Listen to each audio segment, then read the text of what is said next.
Good morning, everybody. This is Ian Corzine, your social media lawyer.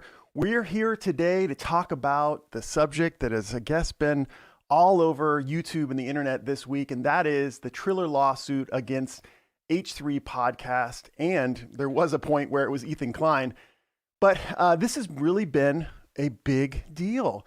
I've watched so many different live streams from all the great lawyers out there, and also people who are just commentators and who really are fascinated by the concept, which I am, of fair use.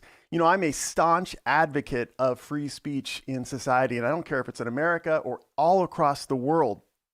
And free speech is a concept that permeates itself into the other concept, which we talk about a lot in the channel, and that is fair use.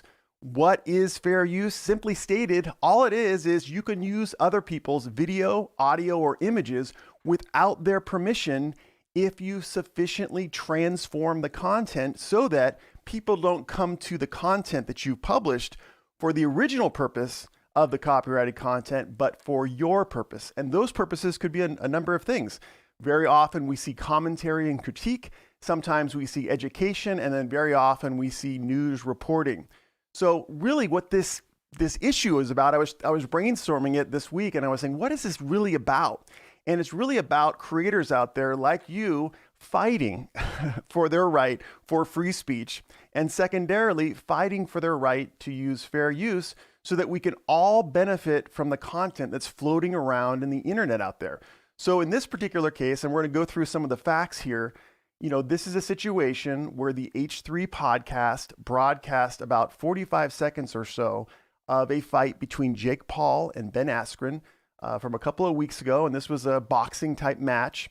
And Ethan did commentary during this 45-second clip. Commentary and critique. Sounds like straight up fair use to me. The only questions that come up, and we'll talk about this later on in our live show today, is whether or not too much of the clip was shown. That's one thing that I saw. And then the other thing is also is that they're on a subsequent, I believe, H3 podcast, and we'll get to the exact quote, it appears that Ethan Klein of H3 Podcast talked about the fact that he pirated the TRILLER broadcast of Jake Paul and Ben Askren. So is that an admission under the law? You know, let's talk about it. I don't know that it affects the ultimate outcome of the case, but I will say this. The reason why I'm spending time on this, and I think a lot of people are, including Emily Baker and Nick Rekieta and a number of the other lawyers, Viva Fry, all my friends, all the great people out there, they're spending time is because they're worried.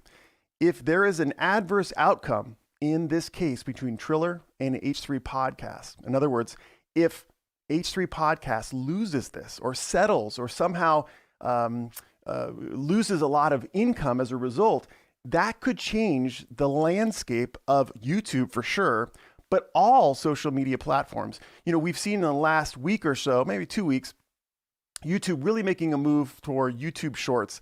And really, I made a video about this, allowing creators to share audio in their YouTube Shorts. Well, that is right in the area of fair use. There wasn't permission given, but YouTube is taking that and saying, listen, you have this permission to use other people's audio. What happens if, God forbid, H3 Podcast loses, quote unquote, this case, and there's precedent set? Maybe there could even be public precedent set. And then what happens to our social media platforms? Is it all about original content at that stage? Will it prevent people from sharing and building upon the art of others? Those are the questions we're going to talk about today. I'm going to get to the facts of the TRILLER versus H3 case in a moment. First, I want to say hi to everyone who's joining us today, and I'm so happy that you're all here. Hey, Hosu, good to see you. I do like your quote right here. Everyone learn about this one. Let's see if I can put this on the screen. Legality and illegality is a human construct, Ian Corzine. I like how he uses my formal name. Laws and morality don't mix. Something to remember. Yeah, when we're talking about cases like this, we have to remember that it's just a human issue, right? It's not. It's a construct that we've created ourselves, almost a problem that we've created ourselves. So we do have to remember that. We also have Hel Rio on board. Hey, good to see you. And Lachey is here. Hello, good to see you. Kim Leeming is here. Great to see you too. And we have Red Martinez. Fire. I love to see that. We got Red Martinez, $1. Is that a super chat? If it is, thank you so much. I appreciate that. Lachey says the fight itself wasn't really that long, right? A laugh out loud. Yeah, if you watch that clip, you'll know that it really wasn't that long. We have Exploring Israel here. Great to see you, Exploring Israel. Awesome. We also have Grimy Tackle Gaming. What's going on here? Then like. We also have Just Dude. Good to see you. Your videos are fun to watch. Well, thank you so much. I appreciate that. And we got Tom Nash. Great to see you, Tom. Awesome. You're doing such a great job out there. All right, well, let's get straight to it. I want to talk about these facts of this case so we kind of understand from the fair use perspective, from the YouTube creator perspective. I'll just take an article that I picked out. It says here, Triller is suing YouTuber Ethan Klein's podcast for $50 million. That's why I called this live stream the $50 million video clip. And that's because we're being called upon, or at least the court is being called upon to decide whether or not this 45-second video clip is worth $50 million. And so what Triller, which is a video sharing platform just like TikTok, is doing is saying they got together with Jake Paul and some other investors and they put this fight on. And they're saying, listen, you can't use our video images without a permission. And you'll see right here, and it's kind of a specific point. We want to make sure we understand. What happened was H3 Podcasts actually uploaded to an unlisted file on a channel the clip in question, the 45 seconds, and then watched the video on that unlisted video during their podcast. So that's kind of how it is. Let's see, it says right here, the H3 podcast, which is hosted by Ethan Klein and Gila Klein and published in video format on H3 Productions YouTube channel, featured one clip from the April 17th fight during an April 22nd podcast episode. The episode showed footage from Paul's knockout streamed from an unlisted YouTube video uploaded on Klein's channel as Ethan offered commentary. Now, some people out there have made the point that there's maybe a substantial distinguishing issue related to the fact that the video clip in question was uploaded on appears to be a separate YouTube channel and then reviewed. I think they're taking from it, hey, listen, if it's already been uploaded to YouTube, hasn't a copyright check already happened? And then therefore, isn't it legal to have this clip on YouTube? And then therefore, you can bootstrap legal to review this clip that's already been uploaded to a YouTube video. I personally don't think, and having experience in this area, don't think it makes that much of a difference. The bottom line is there's no dispute that the clip was taken from Triller's production company. So, whether or not YouTube okayed it when it was uploaded as unlisted really doesn't sway me. I don't think that's going to be a major issue in the case. Says here, Ethan says, they lumped me in here for what I can only determine is out of spite. He said on a May 7th episode podcast, my coverage of the fight was totally fair use. I showed 45 seconds knocking out Ben and commenting nonstop. Well, I've reviewed it multiple times, and I do agree. There was a lot of comments. Not only did Ethan comment before the video clip began, but during and then after. So it was actually a really, really well commented on clip.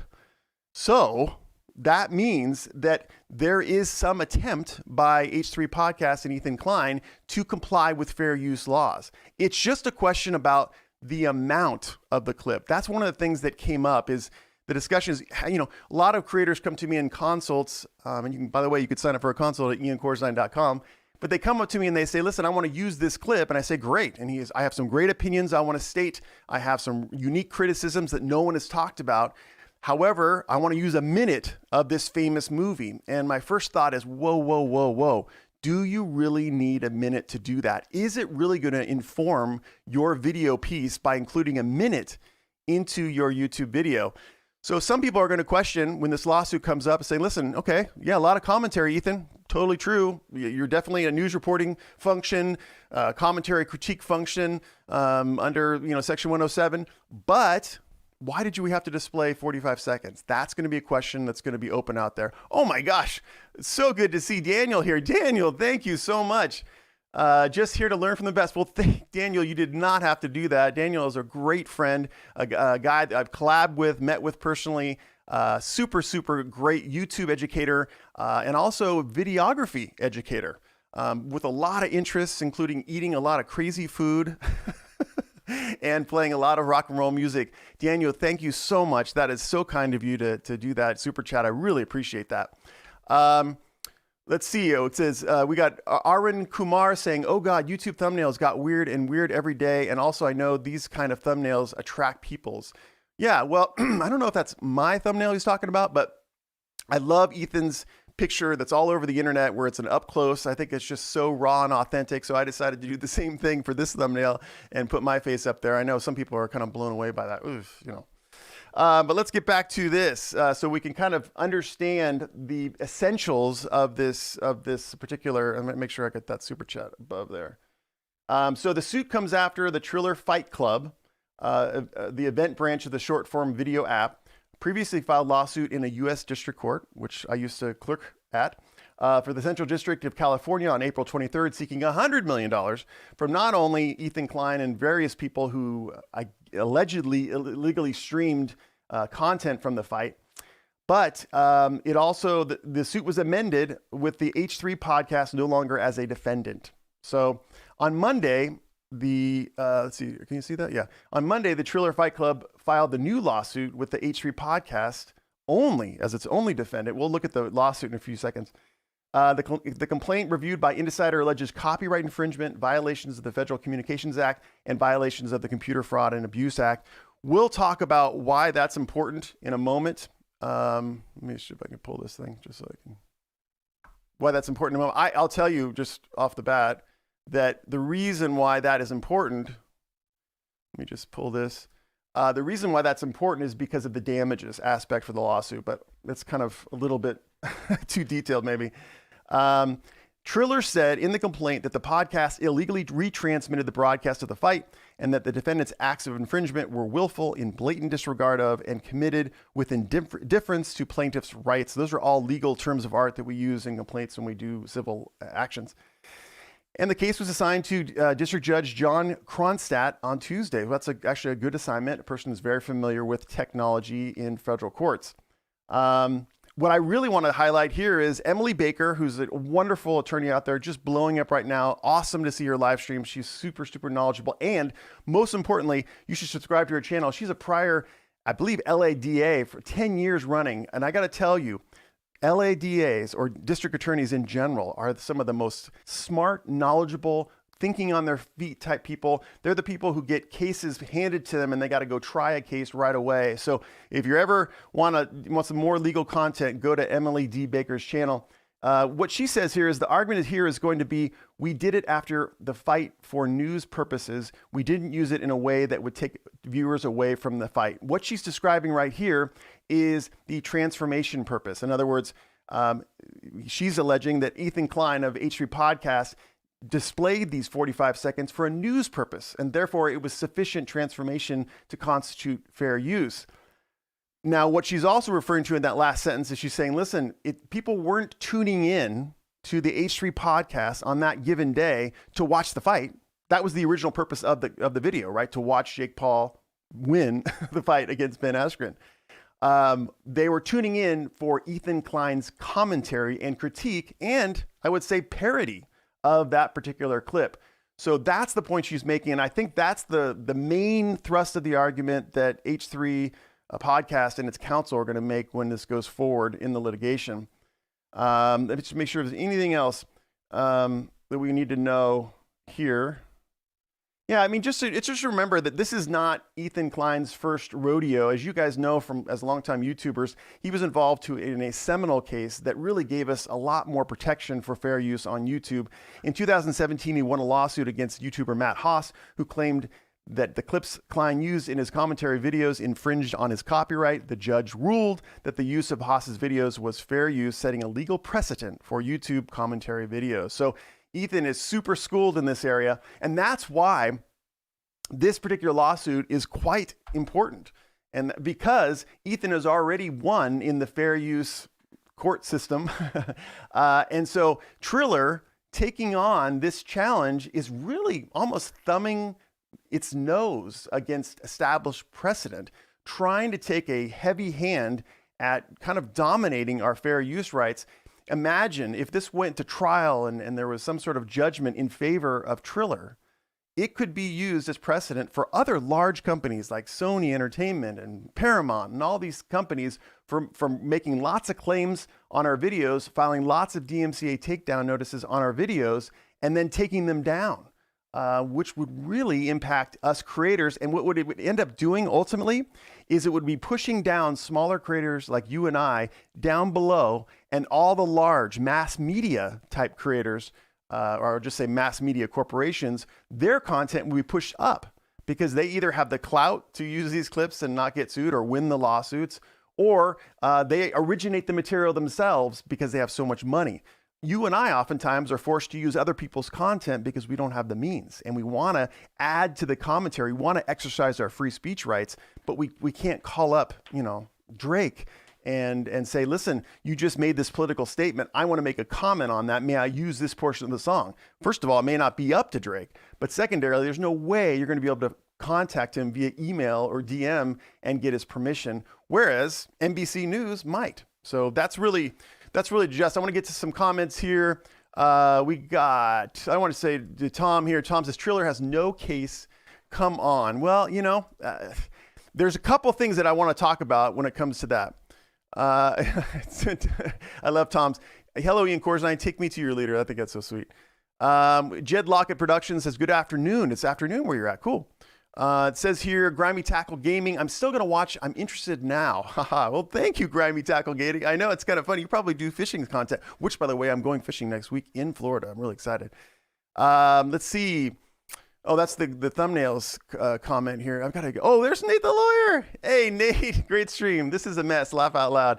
Nate is another wonderful YouTuber lawyer based in New York. Because he's prior law enforcement, he has a real knack and real understanding and real experience in law enforcement type law. So if you ever would like to learn more about use of excessive force and all sorts of issues concerning, what we're currently facing in society, go to Nate the Lawyer's YouTube channel and subscribe. Super friendly guy, super open guy, and will answer your questions if you have any.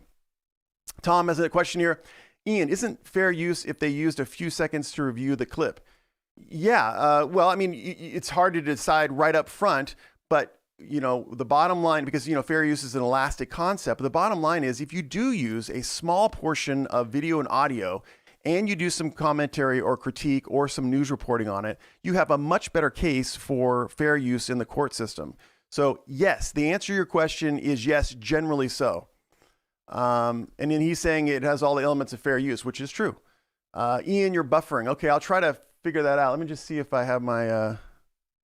Yeah, we're at low latency, so hopefully it's not a problem. All right. Oh, it's buffering too. Shoot. Okay. Well, hopefully I'll have to fix that one. Okay, we got Lachey here. I think deep down Triller knows it was fair game and just grabbing at straws. H3 wasn't trying to stream it live. It was just lots of discussion on why they disliked the fight. Well, I think so too. That's what the consensus is, that it's just kind of payback. We're going to look at the complaint in a few seconds here.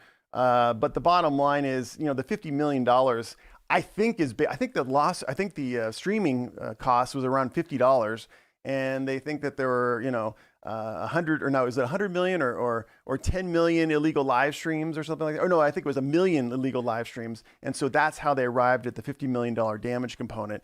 And I think you're right. I think it's a lot of payback. But here's the thing. Most of the time, payback and revenge in the courts, it just kind of goes away, it gets settled, we never see it. The problem with this lawsuit is that Ethan Klein and H3 Podcast have said, listen, we are going to fight this.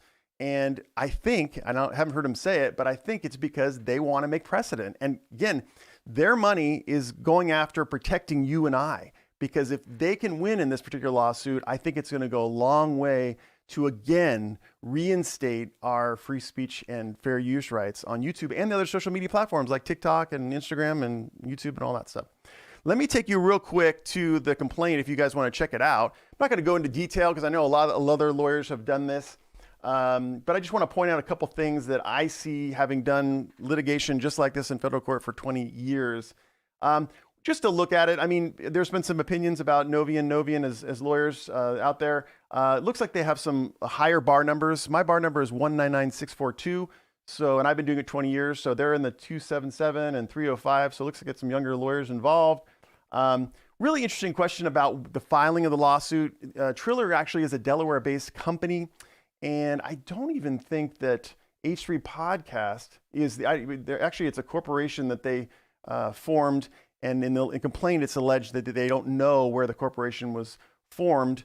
But they say that a majority of the acts giving rise to the lawsuit happened in California, and that's why they're filing it. Additionally, I guess Triller has a principal office in California. That's why they filed it in California. I don't know if they think they're going to get a better shot in California because the judges, especially in the Central District of California, are much more savvy about fair use and technology. It's unclear at this point in time. And then I just wrote a couple notes. If Triller wins, how does it affect YouTube? How does it affect social media in general? We can talk in more detail about that in a little bit. It's interesting, plaintiff, who is Triller here, is the copyright owner and publisher of the Triller Fight Club. I asked, are they registered? Did they run out and register it? It doesn't sound like they did. They would have additional rights if they did. We can go into that in more detail later on in time. And then I just want to go to the operative language here. Defendant is H3 Podcast, operates a YouTube channel located at, which unlawfully uploaded, distributed, and publicly displayed without authorization the broadcast to the users of its YouTube channel. So that's what I was describing earlier on. What they're saying is that H3 Podcast somehow got a copy of the Triller fight. They uploaded it to a YouTube channel, and then they reviewed the video on the YouTube channel on their H3 Podcast. It's available for video too. Here's another operative allegation here. Let me show you right here. See if I can. I'm gonna put it down here and put this here. All right. The one thing I was gonna point out right there is this particular allegation right there. Upon information and belief, defendant acted knowingly, willfully, unlawfully, and with blatant disregard to plaintiff copyright in the broadcast. What does that mean? It means that they knowingly and intentionally took this content and then broadcast it in violation of copyrights. This is an interesting allegation. Of course, you got to remember the defendant in this lawsuit is H3 Podcast. It's not a person, it's a corporation. I mean, frankly, under the law, it's a person, but it's not a real person, it's a made up person. So this is going to be an additional a burden that they're going to have to prove, because the person that I think they're alleging was intentional was Ethan Klein, and I believe he may be a shareholder in the corporation. So they're going to have an additional burden to show that the corporation, again, the defendant there, acted knowingly, willfully, and unlawfully. That's going to be harder for Triller to show.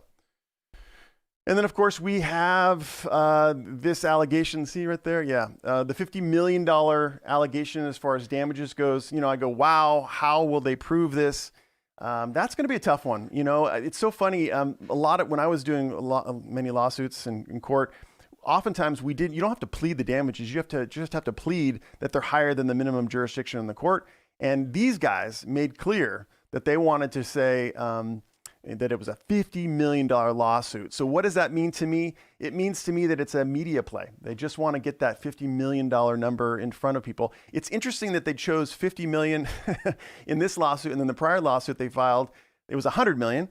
But I think that's what they want. They want to, I guess what is it? It leads if it bleeds. They want that $50 million amount out there to say they mean business. So some people have hypothesized that it's, 1 million unique viewers at $50 a pop, and that's how they come with the damages. There's no way in heck they're going to be able to prove that amount of money. I don't believe, but that's the allegation. This is legal jargon stuff. It's, jurisdiction is 1331, which is federal subject jurisdiction based upon the copyright and also the federal statute violations that they allege. And then let's see if there's anything else that's relevant to you guys here. This is just it's a little copyright law here. It says, as the copyright holder to the rights of the broadcast plaintiff, who's Triller in this case, has the exclusive right to copy, publicly perform, and distribute it. So that's true. One of the things that kind of gets lost sometimes is that, while we fight for fair use, it's really important that fair use exists. We also understand that we're creators in our own right. And so we do want our copyrights protected. That was kind of the big, controversial issue that came up when I did the video concerning, YouTube short sharing of audio, and I think video in the future. Is a lot of creators out there spend a lot of time and a lot of money on their content, and they want to be able to stop people from using it. So there is some value to copyrights. I don't know that it makes sense to everyone to go, anything can be shared anywhere. But I got to tell you, with NFTs, that may be the case coming up. Let's see here. It says here that H3 Podcast failed to obtain the proper authority or license from plaintiff. That's what they say. And we already talked about the illegal copying, uploading, publicly performing. That's the key allegation. TRILLER is saying that they're entitled to recover damages of $50 million plus disgorgement of any profits that H3 Podcast got. Disgorgement means giving back. So they're saying that that H3 Podcast made some money as a result of using this 45-second clip on their podcast, and that the TRILLER is entitled to recover that money. So it could be AdSense revenue, it could be sponsor revenue. That's going to be another one to prove, to figure out what percentage. Is it going to be determined on the AdSense of the entire episode of the podcast? Is it just going to be a portion of the podcast? That's another issue of proof that TRILLER is going to have that's going to make it difficult. And then the big one, I wanted to point this one out. This is the one that I was always worried about when I was in trial in federal court and mostly state court, is attorney's fees. The big dollar damage amounts are scary, but if you're a seasoned litigator, you know that it's really hard to prove most of the allegations of damages. The big one, though, is attorney's fees. And a lot of times these suits are brought merely for that fact, because the lawyers make a lot of money. These are Century City lawyers, and being in Los Angeles myself, I know those are highfalutin, powerful lawyers that probably have high hourly rates. And so a lot of this lawsuit is going to be geared towards attorney's fees. They're going to want to recover their attorney's fees from H3 Podcast. That'll probably be part of any judgment and any settlement that happens in this case. And let me just remind you of one thing. These cases often settle. Matter of fact, 90+% of cases in general, especially civil cases, and especially now that the cases are moving at a snail's pace in the courts, they end up settling. So we could be talking about, oh my gosh, this is really going to affect fair use on YouTube, blah, blah, blah, blah, or not. Or it could just disappear with a confidentiality agreement and no mention of it later on. Ethan says, okay, the case is settled and I can't talk about it. So sometimes us lawyers out there who really fight for fair use and free speech kind of root for these cases to go the next level, to go to judgment, to go to appeal. That way we have some precedent to be able to argue that our clients' content is fair use. We can just use it. We can use the Ethan Klein case or the H3 Podcast case and say, listen, it was true here, so it's true here. So yeah, so don't forget, attorney's fees are a big part. I don't want to go into super detail, but there are a lot of federal statute causes of action alleged in this case.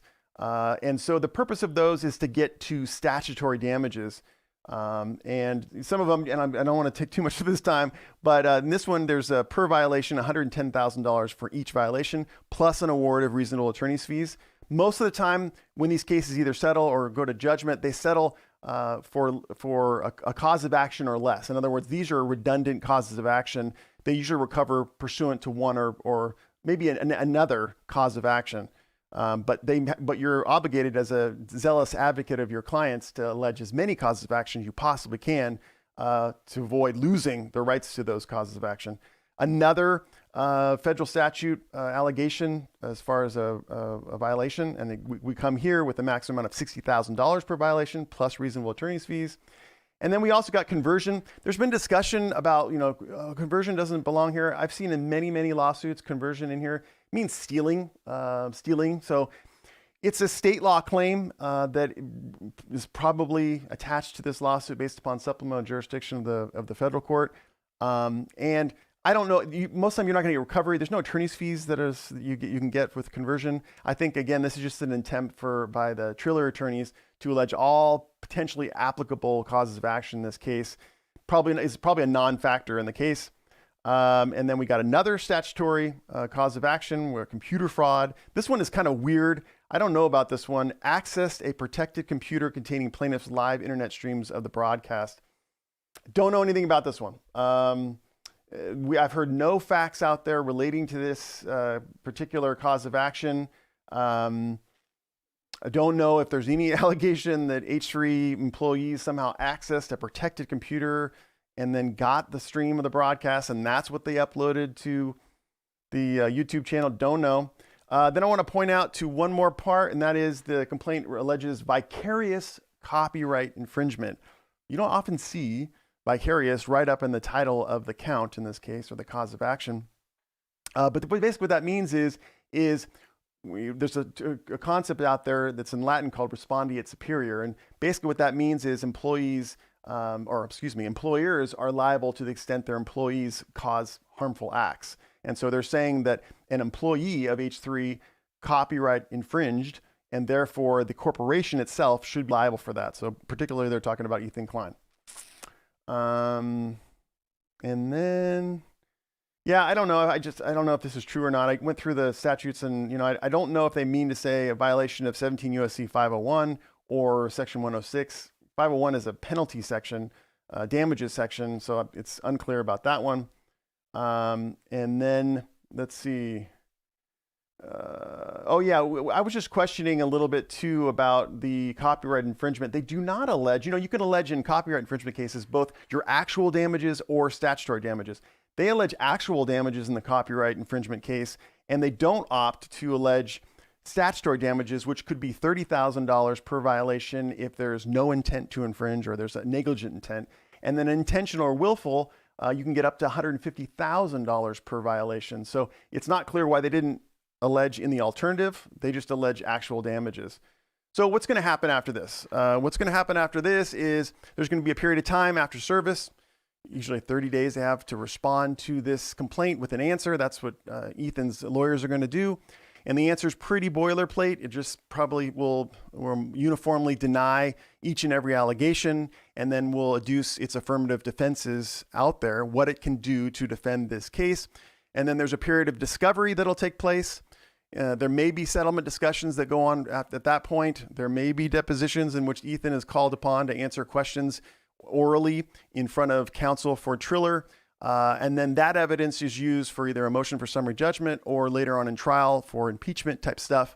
And then there's a trial. This could take easily 2 years in my experience in this area. So federal system's much faster than state for sure. But a lot of this stuff is slow moving. Let me get to some of these questions. I'm buffering,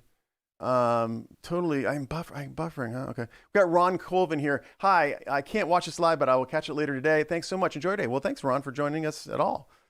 We got Arun Kumar, Arun, thank you so much for joining us. I've seen you before. You're from India. I'm following you since a year now. I love your content, legal tips, and you are such a great human being. All the best for your future. Well, thank you. That's so kind of you. I really appreciate it. I'm a lawyer who likes social media and creating videos. And I started out a couple of years ago seeing a lot of creators out there who don't understand the law. And I was just like, okay, well, maybe what can I do to help them? I no longer want to be in court all the time. And so about a year ago or so, I got away from the court system and really was able to convert this into a business. And now I spend my time figuring out what content I can get out there to help you guys understand and avoid the dreaded copyright claims, the dreaded copyright strikes, even worse, channel termination. Oh, I hate that. And then also expand your businesses because shoot, this is just a business. We're so lucky to be on the air right now. I'm on the air free. So use this for what it is, which is an advertisement, and also don't put all your eggs in one basket. You know what I'm saying? YouTube could say they don't like this white shirt and this goofy foam background that I spent like a day putting together.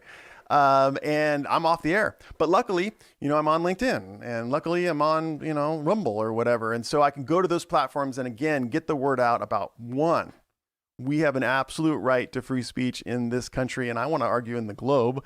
And then secondarily, derivative of that right to free speech is the concept of fair use. If you have more questions about fair use, I'm happy to get into them. And also, if you have questions about fair use for your channel, I want to talk about that too. If for any reason, and this happens to me, this is really what I do most of my days, is work with you creators on consults. So if you go to iancorzine.com and you click on the Book Now button, you can schedule some time in my calendar and I can go through your channel or answer some unique questions to your channel and help you maybe get around fair use rules, help you get good brand deals. I've had this last week, I had some consults with some huge creators. I'm just honored. It's so funny. It's like, when you get into the situation where you're just like a fanboy. Well, there's been a couple times this week where it's like, really, you're asking advice from me? So, but yeah, some really interesting things out there having to do with crypto now and NFTs. That's a real big thing. People are wondering if displaying NFTs on their videos is some sort of copyright infringement. It's a thorny question, especially since when you own an NFT, especially if it's a unique one, you own all copyrights to it. So there's some crazy stuff out there. But if you ever have any questions, legal questions about your content on YouTube or any of the social media platforms, go to iancorzine.com, schedule that consult, get on my calendar, and I'll be able to happy to help you personally. Additionally, again, just one more thing. I have a lot of legal templates for sale. So if you go to iancorzine.com and you need a model release, you need an operating agreement for your LLC, you're going to do a partnership with another creator and you want to create an LLC as a regard, and as part of that, please go to iancorzine.com and get that done. All right, let's just get some comments here. We got Jed. I watch a lot of sports-related content from several creators. It's very common to see videos where they talk over sports highlights without making clip-specific references. How in the world does this happen? And so this is a question, I'm gonna take a drink, that I get quite a bit, because you're right, there's a lot of people who, I'm gonna argue, abuse the system. And it reminds me, and I think I've used this analogy like 3 times for my last 3 live streams, but it reminds me of speeding on the freeway. You're traveling at 65, you see someone buzz on by at 80 miles an hour, and you go, how in the world, I want to go 80 miles an hour. How does he get away with it? And the response that your wife or significant other might say is, he's going to get caught sometime. So a lot of these channels abuse the system. They have real long clips. They just let them sit. They let them play. Maybe they do a little commentary afterwards. Maybe they just do a little lead in before. And really, it's possible that it's not fair use and they're not getting picked up. And the answer to the question is they probably will someday. And that's one of the reasons why I teach my creators to adhere to fair use from ground one of their channel. I've had many examples of people who are now multi-million subscribers, but they did a goofy video back in 2017 where they used 45 seconds, a minute clip, and then they're getting a copyright strike, and they're wondering if they're going to get more because they did that in other videos back in 2017. So why not do it right from the start? How to do it right from the start? Boom. Worth your attendance in 2 seconds. That is, remember the concepts of commentary, critique, education, and parody. Remember those concepts. So that's comment, giving your opinion, education, teaching about, parody, making fun of, right? And think about 2 to 5 second clips. Now, that is not something that there's any law that says 2 to 5 seconds is fair use. No. I'm just giving you a bright line rule that generally complies with YouTube, that generally complies with copyright law in general. However, if you use these concepts, you're likely to be just fine. There is some sort of honoring of content that involves using other people's stuff. What the problem is when people use too much of it. That's when you run into problems. All right, we got, look at this one, velocity writing. I love to see counterpoints. Another thing I love on my channel is the different viewpoints out there. Please, more and more. I want to see both sides. I love it. Triller will win. The precedent was the Supreme Court case Harper and Rowe versus Nation Enterprises.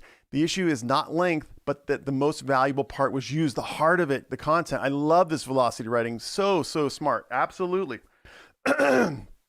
So what he's saying is that there is an analysis as part of fair use about whether or not you take, as part of the 4-factor analysis, whether or not you take the heart of the piece. And what the point of this is that the piece that was shown, what could be argued is the heart of the piece, and that is Ben Askren getting knocked out.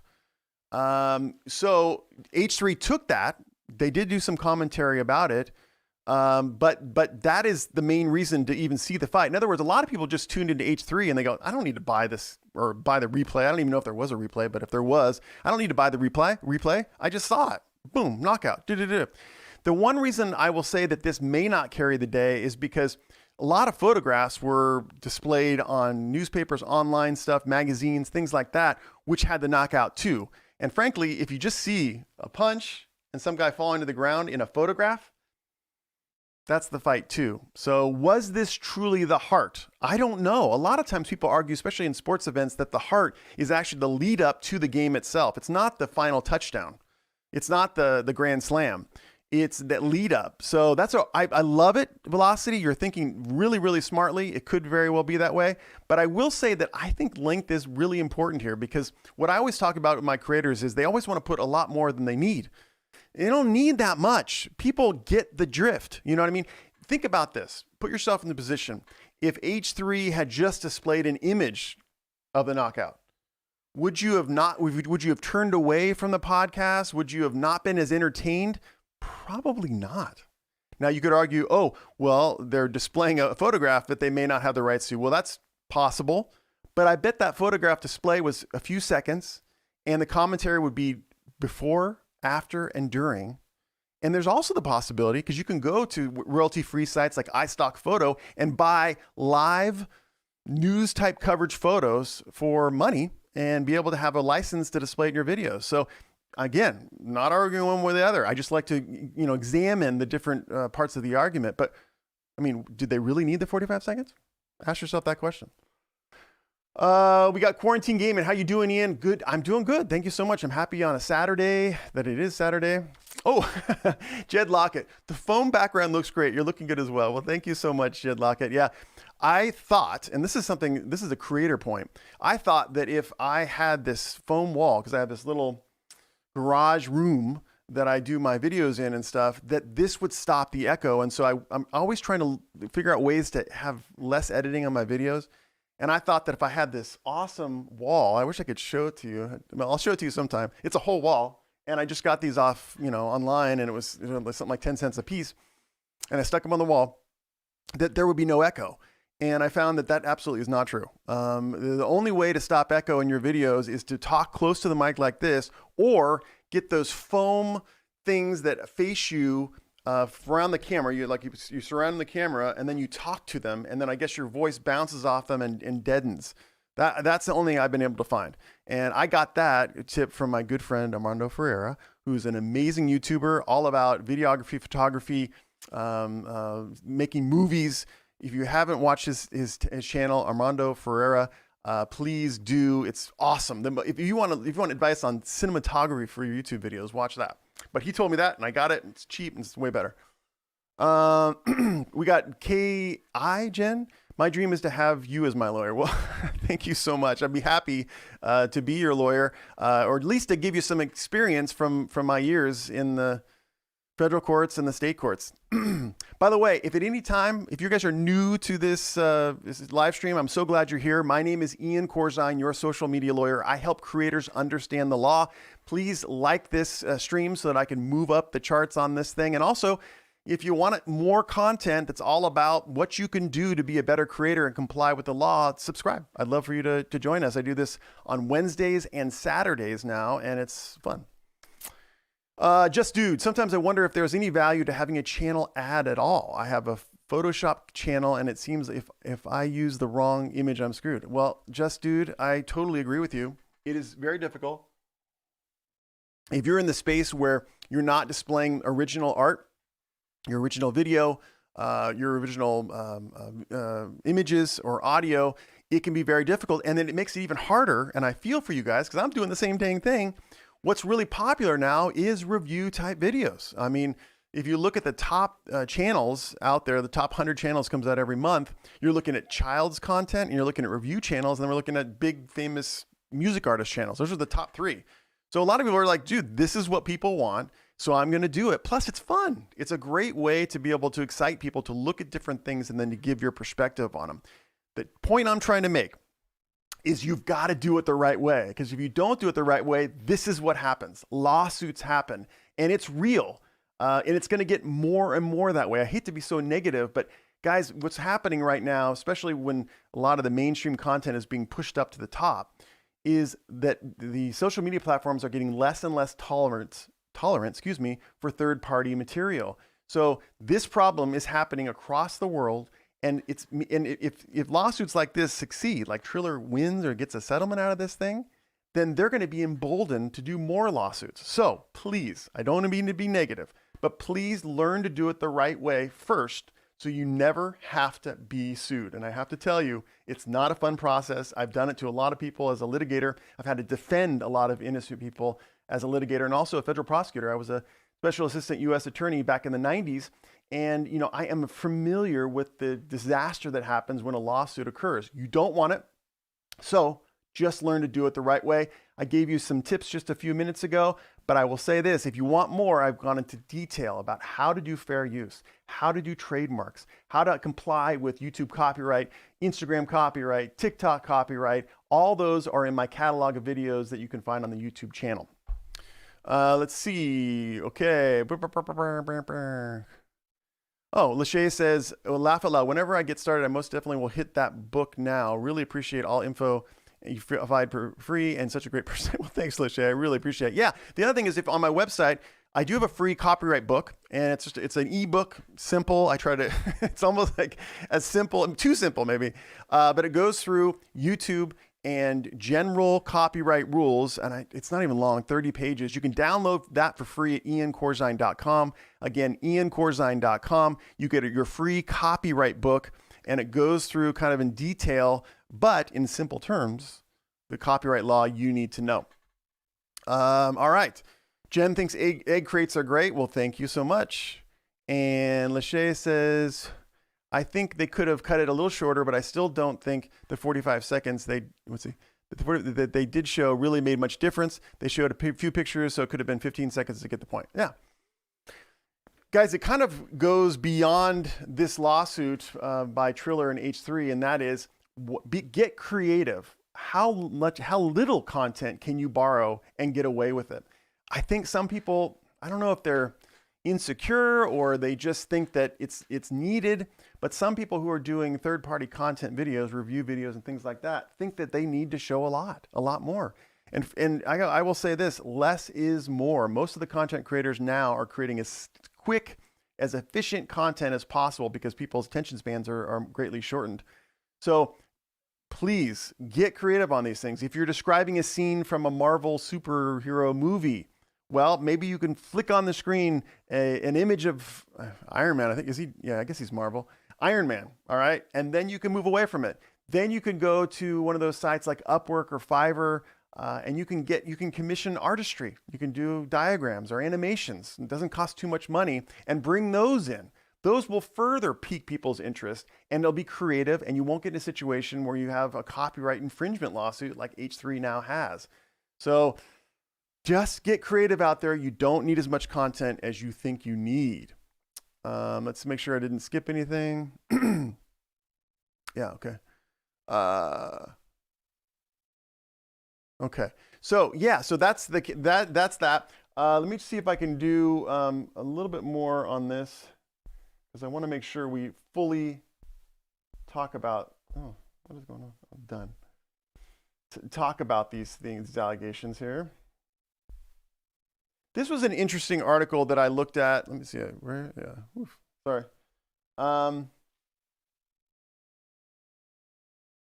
This talks about the history of this particular dispute that took place starting back right after the fight was commenced, and that is Triller began filing a 100 million complaint against several defendants or several domains and individuals, describing them as business entities that breach its copyrights. On the heels of this complaint, Triller launched an amnesty program advising people who watched the fight illegally to pay $49.99 to avoid being sucked into this litigation drive. So there was an attempt, I guess, early on by Triller to get people to admit that they pirated the broadcast, and then they had a second chance to pay the $49 and then not be part of the lawsuit. Now, why is this relevant? It's relevant because of this. One thing that a lot of people are not talking about is this particular point right here. Can I get this in here? Let me move this. So it says here, this gentleman hopefully doesn't mind me putting it online. Yeetus replying to Keemstar and Triller, I'd say a clip of Ethan saying I bootlegged it, I pirated the fight is pretty damning evidence. That's what he says. There was a podcast that H3 did where there was a discussion that Ethan had, which was that it appears that there was a admission made. And that's a difficult situation. Most of the time that doesn't happen. So that's another point that I want to bring up is that, first of all, I advise you never to violate the law, for one. But one of the things you can't do is kind of get ego invested in making your videos so that you kind of flaunt it. Now, the argument in this particular tweet could be that there was an admission of copyright infringement. It wasn't even a thing where Ethan said, yeah, we reviewed the fight and I was making commentary, so it was clearly fair use. He did say that in later podcasts, but in one part, it's like, yeah, I pirated it, I got it. So don't do that. Even if later on in time you're able to get out of it, you make your lawyer's life much harder when you start talking like that. And it is illegal. I mean, we have to understand that it is illegal to take other people's content without their permission. I was reviewing YouTube's copyright rules recently again, because I review them periodically because they change them oftentimes without notice, even though they say they're obligated to give notice, but they do. And again, YouTube is really, the number one rule on YouTube is do not take other people's content without their permission. That's the main rule. I compared it to TikTok. They're even more strict, even though they allow lots of sharing. It's kind of weird. But in TikTok, they say, we strictly comply with copyright law from around the globe. Do not take people's content without their permission. So that's the rule. When we talk about fair use, it's not quite an exception. It's actually based on free speech. So it's actually a component of the law. But that's an analysis that takes place after that rule. You can get around taking someone else's content without their permission if you add substantial value to it. You're transformative of this art. Let's see here. We got Serendipity Bakery. Hey, good to see you. I'm a baker and I can tell you that there's a lot of borrowing that goes on. It really annoys me that when people use recipes that's been on the internet for years, then claim it's their recipe. Yeah, I know. I don't mean to laugh. I hope that didn't come off bad, but you're exactly right. Now, what is that? Now, what is a recipe? Is that intellectual property? Well, certainly could be a copyright on the way you display it, whether it's through audio or video or an image. Is there a right to the recipe? There could be some sort of trade secret to be protected. But ideas, remember, are not protected by intellectual property. They're not protected by copyright, trademark, or patents. Ideas themselves. So that may be, recipes may be okay. I do think that there needs to be a little bit more people taking responsibility for themselves and not claiming that a combination of ingredients is their own when they stole it from someone else, for sure. And then additionally, they should give credit where credit is due. Now, attribution, which is the act of attributing, of saying that this particular piece of intellectual property belongs to someone else, I always advise. It's a great way to be able to say there was a good faith, potentially negligent, potentially unintentional infringement of copyright, because you attribute. In your description section, you say, I got this video from, these seconds from, thank you, at them, tag them in your description. That's a great way to say, listen, guys, I'm getting this in good faith. But I also want to let you know that that does not absolve you from copyright infringement or YouTube claims or copyright strikes. It's merely good practice. All right. So I'd always advise you when if you look at my videos, go to my description sections. Oftentimes, not always, but sometimes I get permission.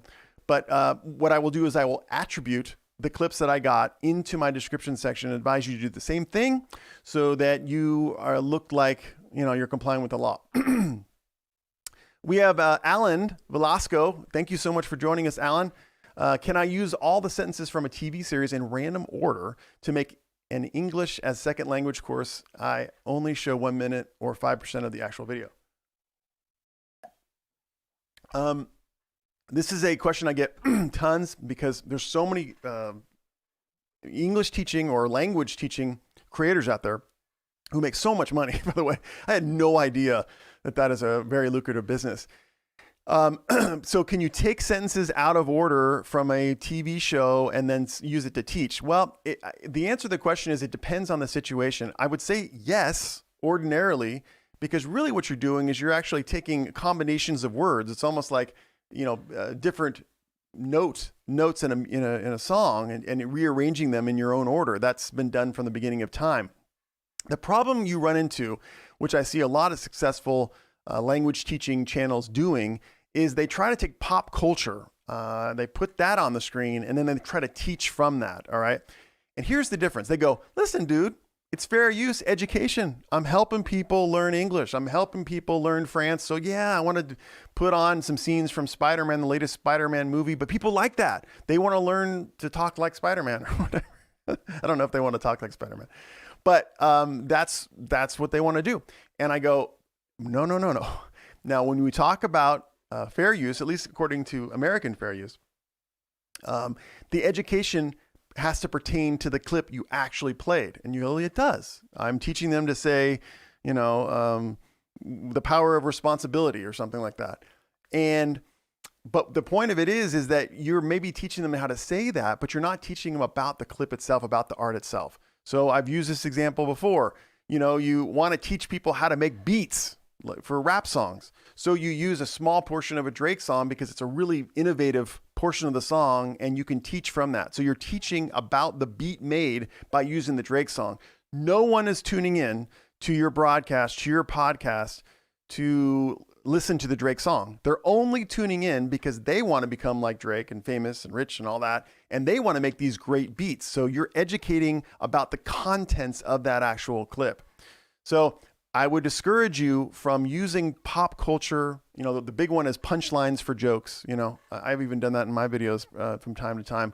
And that's actually not appropriate because you're using the content for the meaning that it originally was created. In other words, I'm thinking about, Seinfeld show. That was a comedy show. People tuned in for punchlines. So then you throw a punchline in your video, you're using it for the same purpose. You're not transforming it. So that's not fair use. It says, Serendipity Bakery says YouTube is breaking their own rule with the new shorts box, aren't they? No. The real rule that you agree to when you sign up with the terms and conditions is the following. You agree that your content can be shared and other YouTube creators' content can be used, and they can use your content with the features allowed on YouTube. So it's not so much that they vitiate copyright law or they say anything on YouTube can be shared anywhere. No, what they're saying is if you use YouTube according to its features, then we allow content sharing. And that's in the terms of service. So basically what that means really is that YouTube makes the rules. So on their platform, whatever goes, goes. Now, I want to tell you that there are two levels of rules that apply to copyrighted content. That is YouTube rules or TikTok rules or Instagram rules and the rules of the country in which the content is created. So even though YouTube may, pass or enact rules that take place or that are applicable to the platform, you still could have a situation where you do something legal on YouTube, but you're still copyright infringing. That's why when I talk to people in my consults, I always tell them, hey, here's the law. All right, this is the law. Now, here are the YouTube rules that may sit on top of it. Okay, because your obligation is first to comply with the law. And then your second obligation is YouTube rules. And generally the law is, I would say, is broader. So it's easier to comply with. As a shortcut, a lot of people just follow the rules of YouTube and then they say, oh, I'm in compliance with the law. But I'm here to tell you that that's not the case. If you merely comply with the rules of YouTube, you could get a copyright infringement lawsuit or a DMCA takedown notice, which exists entirely apart from the YouTube system. It's a function of law. Finding normal. Can you read a children's math book and put pictures and music to the math story? Read a children's math book and put pictures. Yeah, this is another one. We have a lot of people reading books. You know what? Honestly, it just depends on what you're doing. Are you reading the book in an audio way? Are you showing pictures and illustrations from the book? Those are all copyrighted type art. And frankly, the book itself is copyrighted. So you're going to have to figure out a way to add value besides just reading it online. Now, this content has been allowed on YouTube from the beginning from inception, 2006, 2008. This content has been out there. And I will say that there aren't a lot of problems with this type of content because the authors themselves are stoked. It's like the video game developers. They're like, yeah, oh, you want to stream our video games 8 hours a day or 20 hours a day every day? Sure, no problem. It contributes to the popularity of their channels and also of the video game. So the reason why we don't see a tremendous amount of lawsuits in this area is because when I come out with my book, sure, I mean, I would love Daniel Batal or Finding Normal or Lachey Smith to read it online. Please do. But honestly, I would have to look at the clip to give you a definitive opinion. But all that stuff you're describing is copyrighted content. And especially nowadays, as far as book sales go, the money is made in the audiobook. No longer is it made in the printed book. The print book is almost like something you hang on the wall now. It's made on the digital book and the audio book. So if you look right now, go on Apple Books or Audible or just go to Amazon, you're going to see the book price of $19.95, and then you're going to see the audio book price of $39.95. That's where they're making the money. So if audio is where they're making the money, that's where they're going to be the most protective. So if you're reading a book, in other words, making your own audio version of the book, you're more susceptible to copyright infringement. So it's not my advice going forward as a sustainable practice for your YouTube channel. The only exception might be if that art or that book that you're consuming or reading is public domain or is available. You got permission to do it, which I would always advise. It's not too hard. People sometimes go, oh my God, I'm never going to get permission. Well, a lot of times you won't, but you'd be surprised. A lot of DMs to authors going on LinkedIn and going to the book publisher and looking to the marketing officer. You can find a lot of times all the principals, all the CEO people or the C's people on LinkedIn, DM them. Just send them a message. Say, listen, I want to publicize your book. Always lead with value. I want to make you money. This is what I want to do. Do you approve? Can we get on a Zoom call to talk about it? Whatever it is, always start with asking for permission. If you get permission, you're stoked. There's no copyright infringement lawsuit. There's no problem with YouTube. There's no problem with TikTok. You're good. All right. So ask for permission, put the permission down there. And then if you ever need, advice on what type of permission you would have, like a license or anything like that, be sure to go to iancorzine.com. I have sample license agreements on there. You can download those and use those for that. A lot of questions I get are, listen, I've gotten permission. My buddy is in a band. They make original music. I want that music in my video. He said yes. How do I make sure I don't get a YouTube copyright strike? Well, for one, if it's original music and the person is not super famous, it's probably not in the YouTube catalog or the TikTok catalog. So that's one thing. But the other thing is, no worries. Get that yes, but just get it confirmed in writing. So you're talking to your buddy Tony. He says, yeah, we have this new song. Yeah, you can use it in your video. And then you just write Tony an email saying, listen, I'm using this song, this portion of the song in my video. I would like permission to use it in perpetuity, little legal lingo there, for this video. Do you agree? And then get that reply back. Keep that, PDF that, put it on a Google Drive, put it on Dropbox, memorialize that. I would say Google Drive's better because then what I do is I drop a link in the description section of my video with the permission. I say permission, written permission, semicolon, then the Google Drive. And then if you use Google Drive, especially with YouTube, they don't usually have a problem because it's a Google product. When you have outside links, they don't like those. We can do a whole another live on that. We actually did a live a couple of weeks ago on affiliate links and external links. I'm happy to go through that again, but that's the way you document permission. Okay. See, Daniel, YouTube has told me specifically that if you sample audio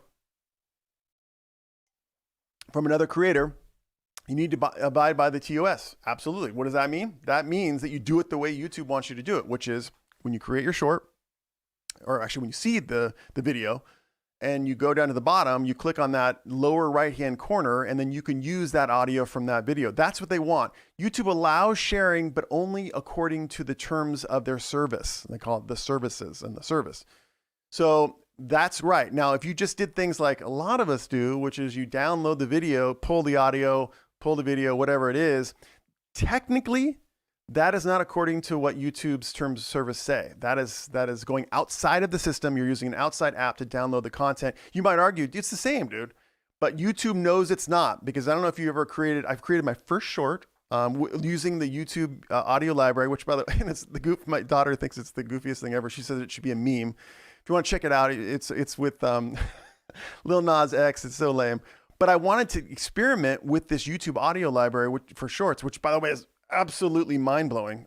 I could not believe that in a minute they have as much copyrighted popular music on their library as TikTok. I mean, frankly, I dare you to find a song that's that's popular, that's not on the YouTube library right now. But I want to say that when you use that audio pursuant to that system, and everything has to be on the mobile, you are not going to run out into any copyright problems. And it says it right there in your content part of YouTube Studio. It says use of the YouTube library. So you're not going to have problems. Let's see. Okay.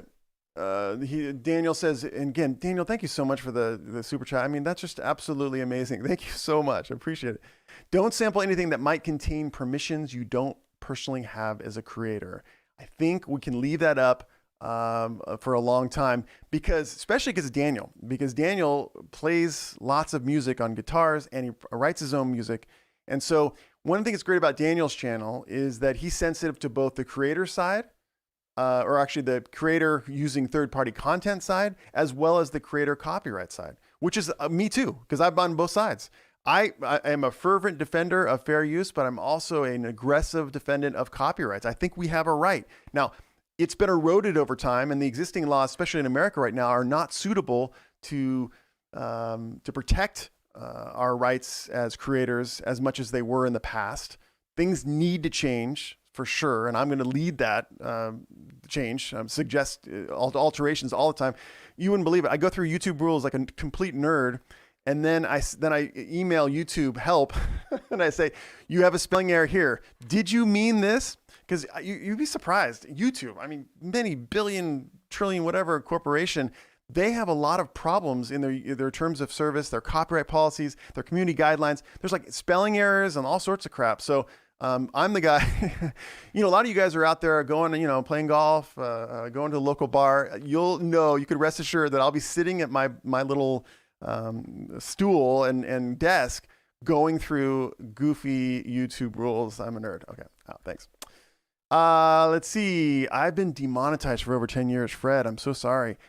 They removed several videos, but I still pump out videos, but my contact is what the CIA don't want to check out. Oh, interesting. So I guess you have stuff that's kind of like secret stuff. Demonetized. Now, Fred, good question for you would be, do you have enough watch hours and subscribers? I mean, do you qualify for monetization, or is it in YouTube just completely demonetize your channel? One thing it's surprising, and I do not want to put this on you, Fred, at all. I'm so sorry if I did, but I was going through again the community guidelines, and I didn't know if you knew this, but YouTube out and out outlaws conspiracy theories. There were announcements. I know it's been the last 2 years. They've downgraded content that has the title or the metadata conspiracy theory, but it actually is a community guideline which says conspiracy theories are not allowed. So I don't know if you do that kind of content, but it's funny. They've actually just said it. Boom. Okay, so we got Alan Velasco saying, but it's not a punchline if the sentences are in random order and I explain the meaning of the punchline, but it only makes sense when they watch the actual series. See, Alan, this is what we have to kind of understand, is that you got to really understand what's it for. So you're using other people's content. Why? Why are you using their content? And I think if you really just sat down and thought about it, it's for entertainment value, right? Why couldn't you do the same things with these words without using copyrighted content? Are you thinking you're going to get less views as a result? And if you are, is that ego? Is that something that you're just trying to get more views of? Are you trying to use this content for the initial purpose that it was created? I've asked these questions for my videos. I've asked these questions of me. why do I need to include this content I don't have permission for? And most of the time for me, it's the answer, Ian, you want to get views, or you want to be cool, or you think it's cool, you think it's funny. So if those are the answers to the questions you're using other content for, then likely you're in the risk factor. Okay, so be aware of that. Finding Normal says, thanks for the advice. Well, thank you for joining us. I really appreciate it. Guys, if you're new to this live stream, and I'm so glad you're here, my name is Ian Corzine. I'm your social media lawyer. What do? I help creators. I help people out there who are doing podcasts, who are doing YouTube videos, who are doing TikTok videos, which is absolutely crazy right now, doing YouTube Shorts videos, which, by the way, has the potential to take over TikTok. I said it here first. But you don't understand those rules. I spend my days, because I'm a complete nerd, going through the terms of service for all these platforms and then advising creators. And how you can get my advice personally is you can go to iancorzine.com and set up a consult by going to the upper right-hand corner and booking some time in my calendar. We can go through your channel. We can go through the next brand deal that you've been approached with. I recently did a consult this week with a big creator, awesome creator. I love what he's doing. And he was approached with it sounded like a great deal. It was a situation where, this business was coming to them and we were going to offer a lot of money and they're going to take a percentage of it. But there was some secret language in this contract that I was able to pick out for this creator. And guess what? At the end of the consult, the creator said, I'm not doing this deal. There's no way. I'm not going to do this. And that language had to do with exclusivity of representation. So we can talk about that a little bit more, but it's stuff that I can do for you so you don't get bad deals, because a lot of people get bad deals and they're so screwed. We got Chris Gloss. Good to see you, Chris. Do you have videos or advice for Amazon live streaming, reviewing products that exist on the site? Well, I do have a couple pieces of advice. The first one is a little bit complicated, and it is do it. Oh my gosh, Amazon live streaming is amazing. And by the way, Walmart is launching their new product. They're getting into the live streaming craze. Now, if you're there to get engagement, then it's not the right place to go, because I guess my good friend Craig Polson, subscribe to his channel, Craig's Tech Talk, best channel on tech ever. He spends so much time on analyzing cameras and Apple Watches and all sorts of Amazon products. He was mentioning the stat out there that, like 3-4% of videos are unmuted. So a majority of the time when you're streaming and you're going, hey, you should check out this Yeti mug. No one's listening, but I got to tell you that the compensation for your work live streaming is huge. So there is just go to Amazon. I want to say it's like partner program or something like that. Type that into Google. You'll find it. If you have any sort of audience, apply. They need people to do it. It's actually moving a lot of product. You can get you can actually make a lot of money, get Amazon gift cards and all those sorts of things. So my first bit of advice is do it. Chris, if you're doing it, please continue to do it and take it seriously. The people at Amazon actually will promote you up the ladder and give you higher percentages, more benefits, all those things if you do the good job. But I will say this, there isn't too much to worry about. Don't use third-party content in your stream. So I don't know if you're going to try to pull in movies or something like that, but just use the products themselves. For one, most of the time, the products or the product manufacturers have an agreement with Amazon, which allows their products to be displayed explicitly. So you're never going to run into a problem with trademark or copyright issue. Some people have run into issues. I was talking to Type 1 Talks about issues concerning copyright. If you're displaying the copyright, the packaging, that could be a copyright issue. But when you're doing Amazon live streaming, you're picking the products from your carousel. Most of the people have agreements with Amazon, so that's not a problem. So yeah, I would highly recommend it. If you have more specific questions, please let me know. I think that it is a major area. And I also think that many product manufacturers are going to get into it. There's going to be a Nike live stream. The guy's going to be talking about Nike shoes all day long. There's going to be, like I'm drinking from a Yeti mug. There's going to be a Yeti live stream cadre. So please start getting into it. Do live streams more often. People love it. It's really the thing that's changing social media for sure. We got great conversation. Kristen Nation. I love your last name. I wish my name was Ian Nation. It's awesome. Continue making more live streams. I will. Thank you so much. See, we got Braymix. Thank you for joining us, Braymix. Thank you so much. I learned a lot of things with your videos. Virtual hug. Thank you for the virtual hug. I need a hug right now. I tell you, it's been a long one, long week of a lot of consults. We got a new website together, so that's up now. Check it out at iancorzine.com. And for you new guys, people that haven't been here before, so glad you're here. Again, Ian Corzine, your social media lawyer, dedicated to helping creators, people who put online content out there, understand the rules and understand the law. And I try to do it in a fun and engaging way, and I'm happy you are here. Lachey Smith, in addition to being a social media lawyer, can you also consider one day becoming a manager? I literally felt overwhelmed with everything you just said, like it's so much. Lachey, I will say that it is a marathon, and please understand that doing your videos, doing lives is uncomfortable. It's not what most people are doing. When you cement yourself into this world, you are no longer what I call normies, or Roberto Blake calls them normies, and I call them normies too. People just don't understand why you're sitting in a room off your garage with expensive equipment and trying to help people. But I will say this: super rewarding, what a great learning situation. And just grow with when you're going to grow. In other words, maybe you don't need to worry about $35,000 brand deals when you have 100 subscribers. Okay, not a big deal. But I'm here when you need it. All right. Maybe you're really more concerned at this stage about getting a rhythm going, because consistency is the number one skill in social media. I look at all the creators that I do deals with, or that I consult with. The number one thing that the most successful creators are consistent. They've just decided every Tuesday and Saturday I make videos. All right. And I don't care if I go on a vacation to Florida, every Tuesday and Saturday I make videos. So that's what they've decided. And that's what people come to expect. And that's why people keep on tuning in, because they've earned their trust. And trust is huge these days. Most people don't trust anybody, and I don't blame them. But if you can show up consistently with your content, and then again, the first thought is, why are you making it? And what's it for? What are you trying to do? How are you trying to help people? There is too much content out there these days all about the people. If I jump off this building, people will watch this video. But it's empty, right? Because maybe they will get 1 million views, but over time, there's no connection. There's no, people won't tune back in because there's no value. So, and then the other part is you got to keep upping. Some of the big creators, Mr. Beast and even Jake Paul, talk about the fact that they have to keep one-upping themselves. I can't imagine that pressure.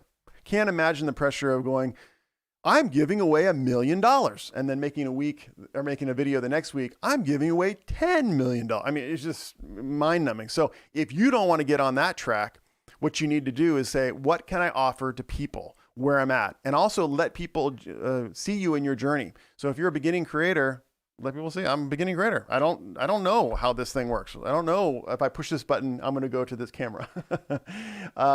So just be authentic. Let people see you where you are. Try to get relaxed. That's what people want to see. They want to see people that are just relaxed, trying to give. So Shay, you're going to kill it. I know you are.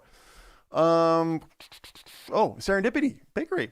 And what states do you practice in? Well, I have a license in California as an active attorney, so I practice there. But I also am admitted in the U.S. Supreme Court, the Ninth Circuit Court of Appeal, which is the second level, and then also all the federal district courts.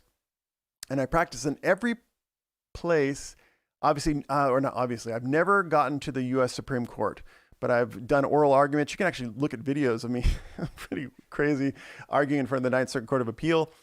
And certainly lots of district court stuff.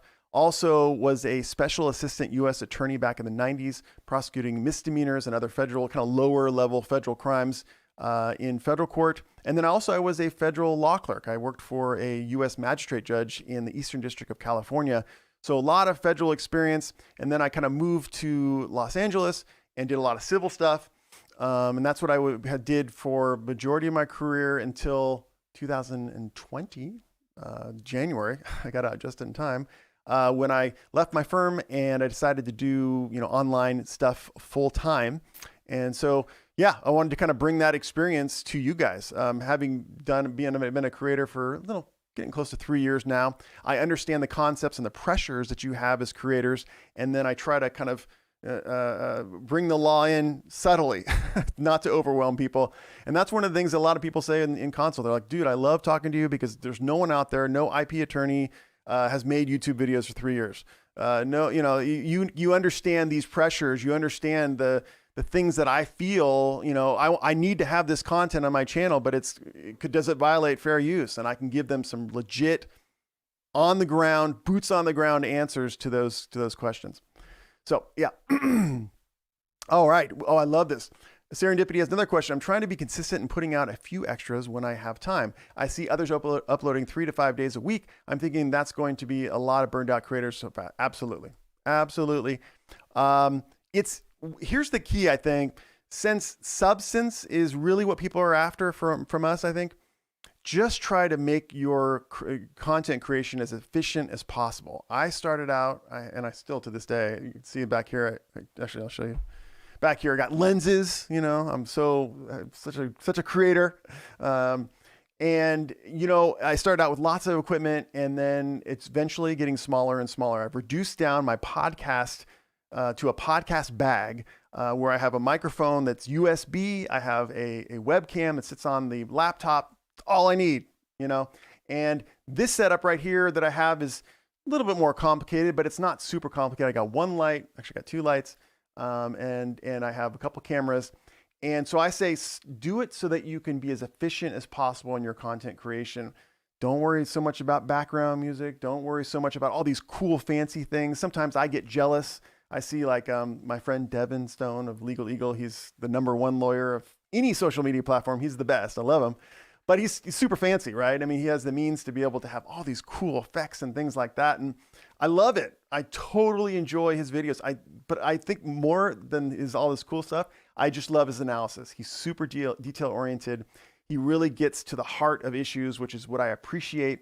Really understands how to convey issues on video, which is something I'm trying to get better at. So yeah, again, I know it's overwhelming, but just make a commitment to 1 video a week that happens regardless. You're sick, it happens. You batch videos so that you have stuff in the background. 1 video a week, and then eventually you can expand. Like right now with YouTube Shorts. I think that's a great way to be able to expand your content.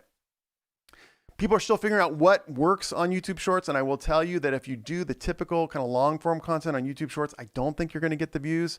I think a lot of times it's a really scroll up culture. So you're going to have really kind of provocative type hooks or themes. But that's a great way to get stuff done. YouTube wants you to do it on your phone.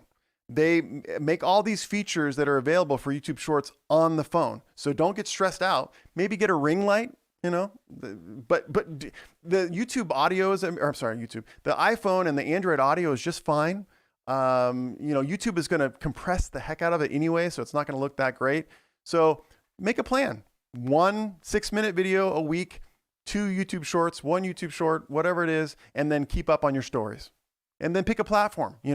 I've picked YouTube, but that's what I consistently do. I do lives and I do videos, and then sprinkle your involvement in other platforms. We have a we have a Facebook group that's doing really good. We have presence on Instagram and LinkedIn. So that's what you got to do, but grow slowly and realize that this is just something you're doing to help people. Okay. So if there's a week that you can't do it, if there's if you just don't, you're showing up and listen, you're feeling bad and you don't want to be there or whatever, just show up. Showing up is half the battle and people will appreciate it. All right, moving on to Max Goon. Before I answer this question, I just want to say, guys, if you haven't hit the like button, please do. It really helps with the algorithm, which I made a video about, doesn't exist. Tongue in cheek. All right. But please hit it, hit the like button. And also, if you're new to the channel, subscribe. All you're going to find here is content about how to be better, how to do a better job when you're making YouTube videos, how to do a better job when you're doing TikTok videos, how to follow the law. And I don't mean it to be overwhelming, but the rules, let's say, so that your videos span the test of time, so that after 5 years, you have no copyright strikes, you have no claims, you never have a channel termination issue. In other words, you're a successful creator with multi-100,000 subscribers. You're making money for yourself, and at the same time, you're helping people. That's what I want you to do. So if you like that kind of content, subscribe, make sure and hit the like button and watch my videos. Okay, so here's Max Goon. Max Goon. Can I copyright my style of video or topics I cover and the way I cover? Can I copyright ideas on YouTube? If example, I hack the latest camera. That's pretty cool. Can I copyright the processes so no other duplicates? So many questions there. You can definitely copyright your videos. First of all, just understanding what copyright law is. When you create your videos and you put them on a memory card or you put them on a computer or whatever, it is copyrighted to you as common law. The question becomes whether or not you want to register that copyright. If you do, you get certain advantages in federal court. Oftentimes we don't care because we're not going to sue people about copyright infringement because you know the means, but there's some advantages. And it's very cheap to do. Go to copyright.gov. You can do it yourself. You can go to Rocket Lawyer. You can even go to the sponsor I have at peopleschoice.com, which is a California company that does online document preparation. They also do copyrights. Really, less than $100 usually to get that done. And you can file up to, I think, 10 different pieces of art in one filing. So the answer is you can copyright your videos. And then the other part you said is copyright ideas. You cannot copyright your ideas.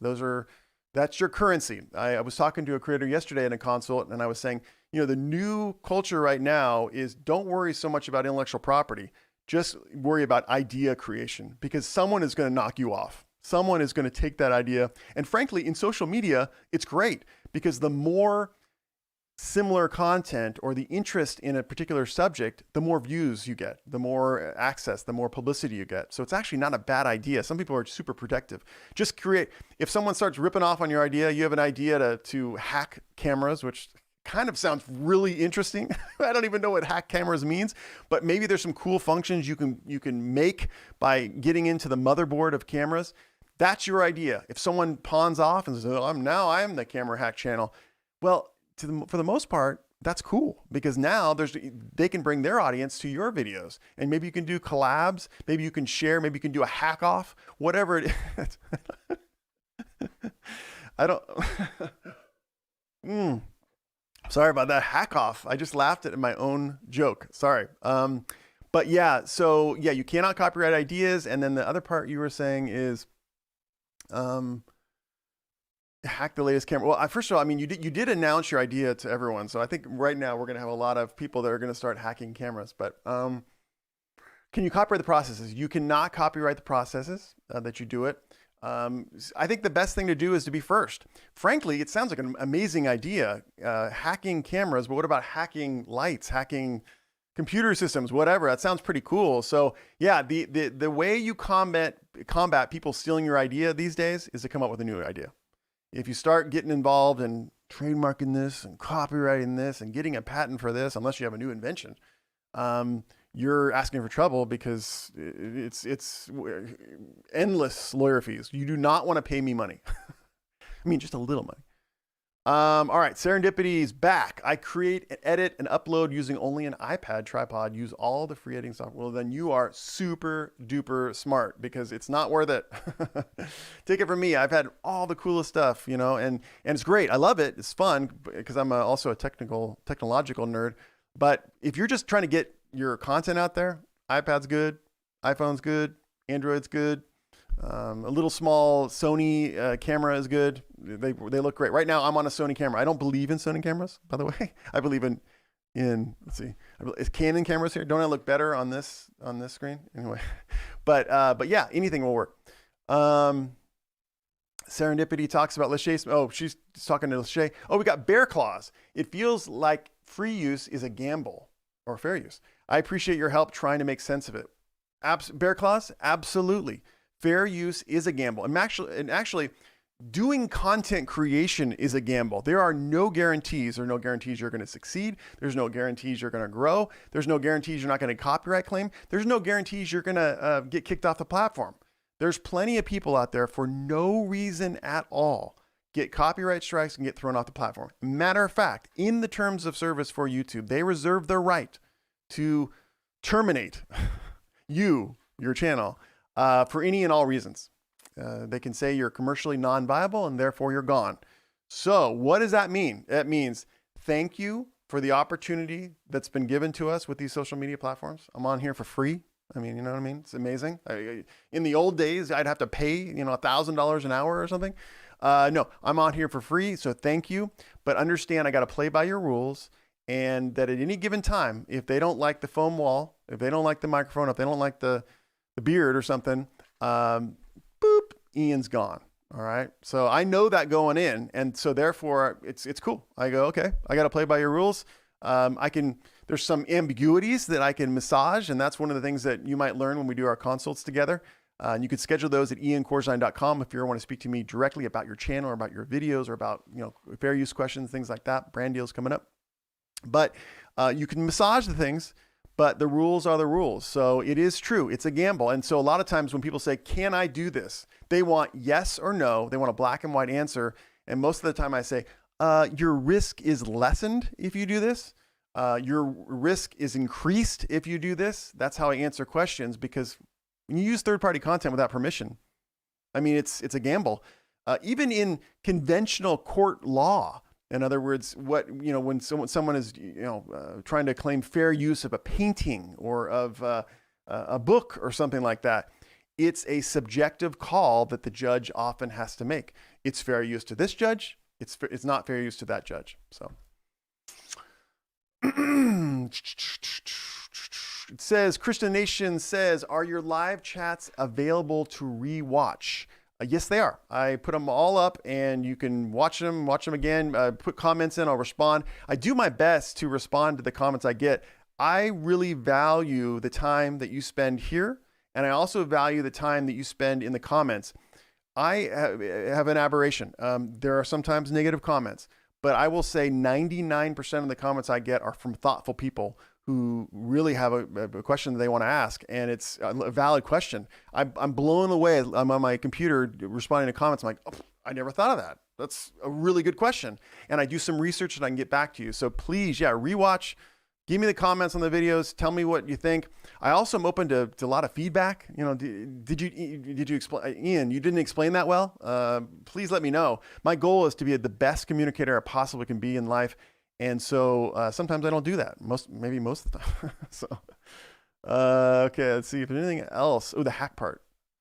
Let's see. I like that when I see the hack part. Oh, yeah. Max. Goon says the hack part. Yeah, I know you can't copyright that. It's an idea. You can copyright the videos in which you do that, but that's there's no way to prevent other people from doing that. So do it and come up with another idea after that. Lachey Smith, it's really helpful to have videos made in advance to release on a consistent basis. You can now schedule them to become public on specific dates and times too. Yep, serendipity, great idea. Batch it out. And don't spend as much time as you think you need on videos. Just try to get right to the point. People do not have time. So start the show. Hi, I'm Lachey Smith. I'm going to teach you how to blank. And then the next sentence should not be, hey, I'm really busy and I'm really hungry. The next sentence should be, here's how you blank. Here's how you hack off. Sorry. No, please. Sorry. I am so sorry. That was horrible. To compensate that, electronic medium says, Ian said hack off. I know. I will not say that very often. Kevin Quayle, can I use other people's video in a video hive template? Other a opener 1 second clip and really changes the look of the video that is fair use. So I'm not exactly sure the ins and outs of this question, but can I use other people's video as an opener? I would counsel you not to do that. I have had a creator, actually multiple creators, who have used very small portions, and we're talking less than a second of audio in their intro. It's just cool. It's like a shout out or a sound effect that they didn't have the rights to. And they got lots of, people loved it. They loved the intro. And then, years went past. And this person was a daily streamer with this video copyrighted content in the intro part of the video. And guess what happened? All his videos for like years got claimed, and then a lot of them got striked. He got DMCA takedown notices, and his channel was in jeopardy. Guys, remember, 3 strikes, you're out. When it comes to community guidelines, it's actually 4 strikes, but with copyright strikes, it's 3 and you're out. Oftentimes YouTube is cool. They give you delayed strikes. So they give you 7 days to remove the videos before the strike takes place. But when you're in a situation where you have hundreds of videos with this intro, with third-party content in it, and you don't have permission for it, and you can certainly claim fair use, that's not your major issue there. Your major issue is, can I keep this channel alive? There are people out there who are depending on my knowledge and the value I offer. So I would advise you to be completely 100% original in your intros. There's a lot of great ways to do that. People often forget that you can parody stuff, right? For my podcast, at least in the first year of my podcast, I commissioned a musician on Upwork to do my theme for my podcast. And it was like $25. It was not expensive. And I just said, hey, base it on this Soulja Boy song, which I like the Soulja Boy song. So we didn't copy. We didn't follow the same note progression, but he had the same kind of vibe. And by the way, that was $25. That was my theme. And that was original content, which I own the entire copyrights for. So again, I want to emphasize, as I said earlier, get creative.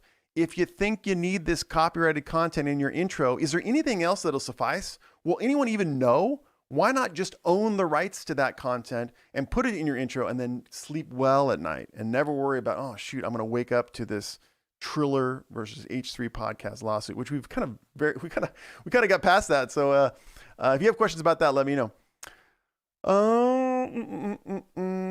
Okay, here we got Christian Nation says, how can tutors safely grow a channel using current textbooks? Well, the easiest way to do that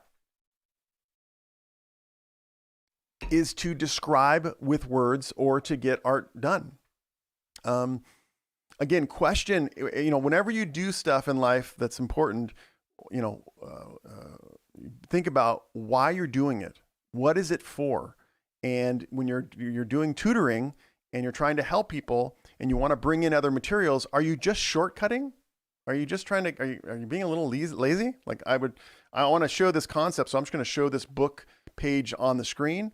Or could you take a little bit more time, not a tremendous amount of time, and actually create your own original content around this concept and then never have a problem? So if you want to give me some kind of better examples, Christian, I'd be happy to listen to them. But I think that your answer really is that current textbooks, think of a way to communicate that concept not using current textbooks. Think of a way to communicate that idea using your own graphics. You create a PowerPoint, which you throw on the screen. That will help you get across the way. And also it'll avoid any copyright problems in the future. So let's see.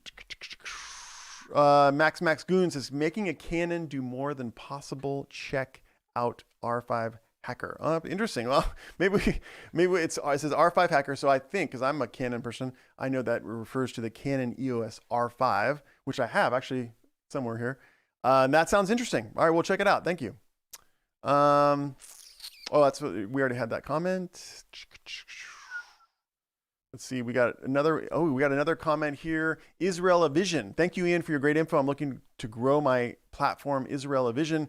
What programs do you have for beginners, and what's the best way to gain more subscribers? Wow, that's a great question. I do not have programs. I refer people who need to kind of beginning on YouTube or on the social media platforms to Roberto Blake. Absolutely the best. Subscribe to the Roberto Blake channel right now. He is God, if you just want someone to give it to you directly and honestly, that's the man, right? I will say, having worked with a lot of YouTube educators, Sonny Lenarduzzi and Daryl Eves and a number of them, that they're giving out great advice, but there's some other people out there that really are trying to kind of bring up their numbers in their online course or their views or whatever, and they're kind of repeating old advice, stuff that maybe worked in 2011, but no longer works. So I would go to Roberto Blake's channel and then go into the description section, and then he has a awesome creator course, which it's not super expensive. That's another thing about Roberto. He believes in giving back. He was given so much in his life that he believes in giving back. And take that course and be consistent with it. And then what's so great about going that course, then you have access to Roberto yourself and you can ask him the questions, and he just won't. He's one of those guys where you say, Oh, I know what it is. I made a video one time and I just sent it to him and I say, hey, what do you think? Most people, all my friends would go, oh, I love it, Ian. It was really great. He goes, it's not good. It's not funny. And that was the best piece of advice I've ever gotten. Honest, straight critique. So Roberto Blake is your guy for that. Then the second part of the question is, what's the best way to gain more subscribers? It's the same advice I gave before. It's consistency. It is consistently showing up. And then secondarily, it is producing content that people want to see on that given platform. All right. So what's so wonderful about being a content creator is it's an ego removal process, right? A lot of us get into this thing. It's cool to get likes. It's cool to get subscribers. And that's all we think about, right? And then the other thing is there's things that we think are cool that other people should think are cool, but most of that, you just throw that out the window because the audience is fickle. The subscribers come and they go. The likes come and they go. It's not important. And then most of the stuff, and I don't want to project on you, but most of the stuff that you're interested in, most people aren't. The best way to figure out what people are interested in within your given area, if you're a makeup person, is to watch every single video that is kicking it on trending, getting millions of views. And it doesn't mean you copying their content. It just means seeing what's working and then you riffing off of that. So I think it's probably the same. It's probably in the beginning of time. I don't know, but I was thinking about rock and roll. I think in the 1960s, you just look, if you want to be a musician, you just look at the Beatles and you just riff off of that. I think that's what you do because that content is working. So if you are into cameras, then watch Peter McKinnon. Then watch Matty Apoya, watch Potato Jet, watch those channels and see what they're doing. And Daryl Eves gave me this advice one time, which was the best ever. He's like, Ian, you're no longer in the business of watching videos for entertainment. You're analyzing all these videos. Why does Mr. Beast cut after 2 seconds almost all the time? Watch one of his videos. It's sometimes jarring, especially people that are like my age that are used to TV in the 80s. But there's a reason for that. Everything is calculated. So watch these videos with an analytical eye and then put your spin on it. And that's the way to do it. And then to show up consistently. And that means that if you put out a video on Wednesdays, you put out a video on Wednesdays. If you put out 2 videos, you got to be consistent on it. And then the other part is also take it with a grain of salt. This is not your life. This is not the end of the world. This is not your be all. You have so much value besides this. So this is just one component of your life where you're just trying to help people, so think of it as, donation of time. A lot of us help in church, right? Just do we do a couple hours a week or something. Go out, we help people. And if we show up one time and there's no one to help, whatever we were going to do is not working out. It's not we get up in arms and go, oh shoot, man, it sucks, man. No one likes me. No, you're just like, dude, okay. No one showed up this week for helping with food service. So that is the best advice I can give, is that consistency is doing the content that it's working right now. And then really take it as just a fun thing that you're doing to help people. And then eventually you'll just grow. People will recognize you're being authentic. Let's just make sure. I have daughters upstairs that I have to attend to. So I'm going to just answer out some last questions here. Where are we at? I must have missed a whole bunch. I'm so sorry. The Brady Bunch question. Kim Leeming. Brady Bunch parody question. I like how you labeled it. Can I use videos of donkeys? Kim is the best. I think she's so funny.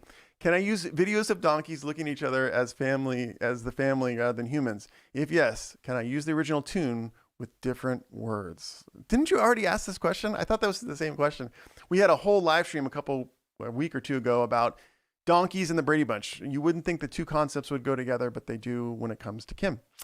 The answer I'm going to be consistent on is it obviously depends. But I think that if you're doing a major parody, which just sounds like a major parody, that you're going to have no problems using that original tune. I think to give you extra protection, it would be very easy to go on Upwork and say, can you do a parody of the Brady Bunch tune and upload the MP3? and let a composer do something similar. I think that's the safest thing. I think you're not going to lose anything, especially if the song is comparable. It sounds like the Brady Bunch theme. Spend $25 to get that done and then sleep well at night. That's my best advice. Dragon Blaze says, I'm saying too. Oh, here we go. Alyssa Remenik says H3 actually stated that he uploaded the footage of the boxing, I think you're going to say bout, that he, meaning that Ethan did that. Yeah, that's true. If you watch the actual video clip, you'll see that it was like 2 views unlisted on another channel. So yeah. Let's see. Alyssa says bout from another creator's YouTube channel. He stole it. I thought it was when I watch H3, most of their clips they put on their own, it's one of their channels. They upload it as unlisted and that's how they do it. So I didn't know that it was another creator's channel. That's news to me. I always thought they have like 5 channels. And then when they have these clips, they just upload them to those channels as unlisted clips. Let's do this one. And I got a couple more and I got to go. Can I legally make replicas of crypto coins out of glass using a metal stamp mold that shows the logo of the coin? That sounds pretty cool, actually. Bitcoin is copyright free. Would I need to alter the crypto logos or are they protected? It depends on each different type of crypto because each different crypto has different technology and different groups behind it. I will say that's surprising to me. Bitcoin is not copyrighted. Because most of the coins have copyrighted images. I know Ethereum does, Dash does, most of them do. Doge especially. I mean, that's getting blown up right now. So listen, I mean, there's an argument that it's parody of the cryptocurrency if you made these glass stamp molds. It's also an argument that it's fan art. Now, fan art is still can be a copyright infringement, but a lot of times people allow it to continue on because it just popularizes that particular medium. So I guess, like I said before in my consults, the risk level is less in this instance, but the best practice would be to get the permission from the purveyors of the crypto.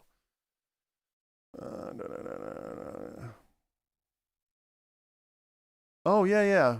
Lachey talks about email lists. Yeah, we will. Maybe I'll do a whole live on it. It's extremely important to have an email list. And that's the only way to capture your audience. Even these days, email is getting way, way more important. So yeah, Lachey, let's talk about it more on a different live. This is amazing. You deserve a bigger platform. Thanks to Armando. Well, thank you, Max Goon. I appreciate it. I'm happy with what I'm at. I really, I just love you guys. And I can help. It's kind of like I talked about with the example of donating time. It's like, I'm going to go donate time to help the homeless. If 10 homeless show up, great. If 1 shows up, great. If none, great. I'm donating time.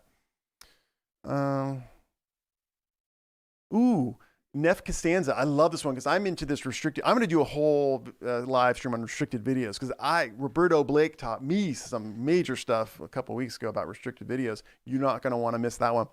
Question, can you still get money from age-restricted videos? The answer is absolutely yes. Yeah, most of the biggest creators in the world go to their channels. You'll find that most of their videos are restricted. And I just recently looked at mine, and a lot of mine were restricted. So I had to make some changes. We got Alyssa saying, doesn't a video clip have to last for under 20 seconds for it to be fair use? No. There's plenty of examples of fair use that is a minute or more. It all goes to what a gentleman was saying on this live cast about whether or not you take the heart, whether or not you transform, and whether or not you absolutely needed that minute of footage to demonstrate that fair use purpose. Parody, news reporting, education, commentary or critique. I will say commentary or critique, those are usually very hard to get a minute in. There's never really a need to have a minute clip, but there's examples. So no, there's no bright line rule. I advise, Alyssa, just so you know, that you do transformation, which are those purposes I just discussed, and don't do no longer than 2 to 5 seconds if at all possible. I think that for most applications, fair use is perfectly fine, 2 to 5 seconds. You're not going to have as much problem with the YouTube AI, and you're not going to have much problem with copyright. I mean, I'm wondering, we talked about it earlier, what if H3 Podcast had only used an image of the fight? What if they had used a much smaller portion? Would they have lost viewers as a result? Probably not. So there's an argument that's saying that they didn't need that. So I hear what you're saying. Oh, PETA, if it's not pronounced that, PETA ribbon. Yes, thank you so much, PETA. Guys, if you like what you're hearing today, yeah, please give me a like. And also, if you're new, I'm Ian Corzine, your social media lawyer. I help creators get educated on the rules of YouTube and the other social media platforms, as well as the laws that apply. You got to comply with these things so you can rest nice at night and not happen to have copyright strikes or account terminations. So thank you so much for that. I appreciate that. And we just got, let's see, Fit Douglas. Fit Douglas says, what about when people do children's books and read aloud to the pages, also publishing the lyrics of songs using a decent text editor and the track in the background? Are these okay things to do? No. It's a loaded answer because I'd have to do analysis of the individual applications, but all those things you described right there are copyrighted content. The general rule on all the social media platforms, as well as most laws, is you can't use other people's video, audio, or images without their permission. That's the general rule. There are exceptions, and that's what we see in the H3 Triller lawsuit. But yeah, that's the general rule. All right, guys, I am telling you that this has been a wonderful time, and it's been great to talk to you guys, and I'm excited. Just so you know, you can tune in to me every Saturday at 9 a.m. PST and 12 p.m. EST, as well as Wednesdays at 4 p.m. PST and 7 p.m. EST, and also tune in for my videos. I'm committing to my Tuesday video schedule, and then hopefully on Saturdays I'll do another extra video, as well as I'm really loving these YouTube Shorts, trying to figure them out. I'd love to do a live stream one of these times on YouTube Shorts because I think that these new features that you can see on Creator and Insider and vidIQ, TubeBuddy, where they describe, they're amazing. So we need to learn how to use them. But yeah, and the other thing is, if you ever need to talk to me, get a hold of me, you can. Just go to iancorzine.com. That's iancorzine.com. Go up into the up right-hand corner, click on book, and then this calendar pops up. You can click your time on the calendar, and I'll be happy to talk to you about your brand deals that are coming up. I can scope out issues that maybe you haven't considered that maybe really could kill the deal. I could also go through your channel for fair use issues, copyright issues. I'm happy to help you in any way I can. That's at iancorzine.com. And thank you, and I will see you on Tuesday.